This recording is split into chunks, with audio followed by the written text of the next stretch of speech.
Hello. In this tutorial, I'll show you how to change your Wish account password. Here's a detailed step-by-step guide on how to change your Wish account password. The first thing you need to do is to open your web browser and go to www.wish.com.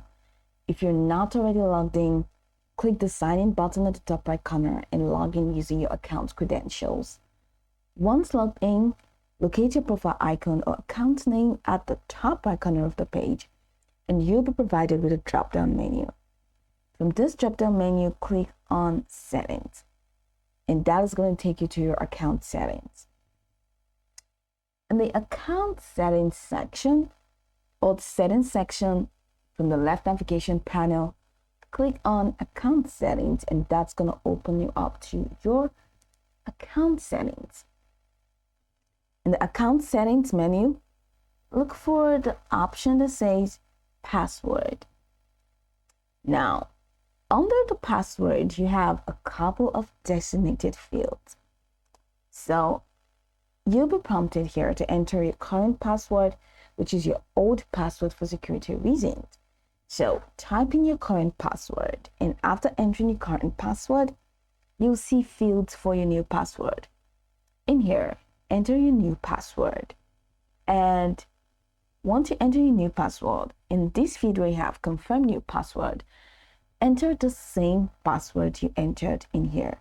So whatever you entered in new password, re-enter it in confirm new password.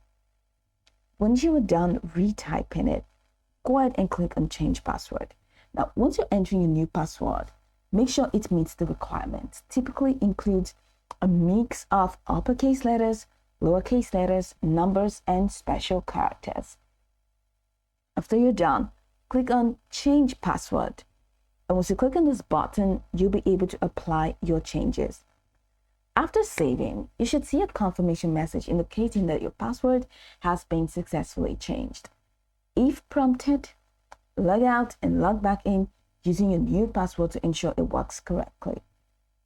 If you use a password manager or have saved your password in your browser, make sure to update it with your new password for future logins.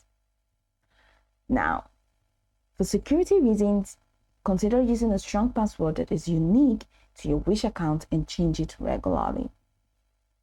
Once you're done, go over this tutorial from top to bottom to get acquainted with the steps.